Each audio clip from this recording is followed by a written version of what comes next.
trong video nàyយើងនឹងមករៀនពី idiom នៅក្នុងភាសាចិនមួយទៀតដែលយើងបានដឹងពីវីដេអូមុនៗថា idiom នៅក្នុងភាសាចិនគេហៅថា成语ហើយ成语ដែលយើងនឹងលើកមករៀននៅក្នុងថ្ងៃនេះដែរគឺពាក្យថា老一结合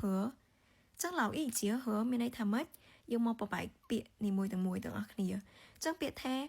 老នេះមកពាក្យថា老董មានន័យថាពលកម្មហើយកងឬក៏មានន័យថាកងជក់មានន័យថាការងារហើយពាក្យថាអ៊ីនេះមានន័យថាអានអ៊ីមានន័យថា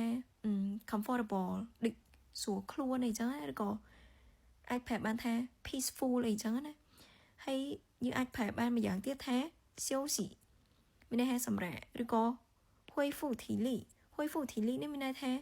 យើងស្ដារកម្លាំងយើងឡើងវិញបន្ទាប់ពីយើងធ្វើការងារហត់អីចឹងទៅហើយពាក្យថា结合នេះមានន័យថា相互配合均衡调节មានន័យថារបស់ពីរឬក៏រឿងពីរឬក៏រឿងជាច្រើនដែលផ្សំបញ្ចូលគ្នាទៅវាសហការគ្នាហើយវាអាចរក្សាតុល្យភាពរវាងគ្នានឹងគ្នាអញ្ចឹងណាអញ្ចឹងបើយើងមើលអត្ថន័យនៃពាក្យថា老一结合នេះបានន័យថាការងារ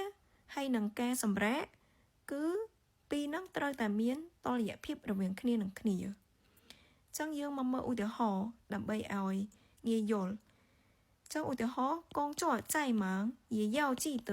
劳逸结合មានន័យថាបើទោះបីជាការងារយើងរវល់យ៉ាងណាក៏ដោយគឺត្រូវចាំថាការងារហើយនឹងការសម្រាកហ្នឹងគឺត្រូវតែមានតុល្យភាពរវាងគ្នាចឹងនៅក្នុងន័យហ្នឹងគឺគេចង់បានន័យថាបើទោះបីយើងរវល់នឹងការងារអ្មិចក៏ដោយប៉ុន្តែយើងត្រូវតែហៅពេលវេលាដើម្បីសម្រាក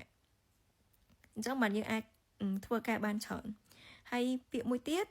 ឧទាហរណ៍មួយទៀត劳逸结合才能走得更远មានន័យថាការងារហើយនឹងការសម្រាកត្រូវតែមានតុល្យភាពរវាងគ្នាទើបយើងអាចដើរទៅបានឆ្ងាយអញ្ចឹងនៅក្នុងន័យនឹងដែរក៏គេចង់បានន័យថាឲ្យយើងចេះយើងធ្វើការហើយប៉ុន្តែយើងក៏ត្រូវរកពេលវេលាដើម្បីសម្រាកដែរកុំធ្វើការរហូតដល់យើងមានអារម្មណ៍ថាហត់ខ្លាំងឬក៏ដល់ថ្នាក់យើង burn out ចឹងទេយើងអាចដើរបានឆ្ងាយទេចឹងមិនគេមានពាក្យមួយថា work life balance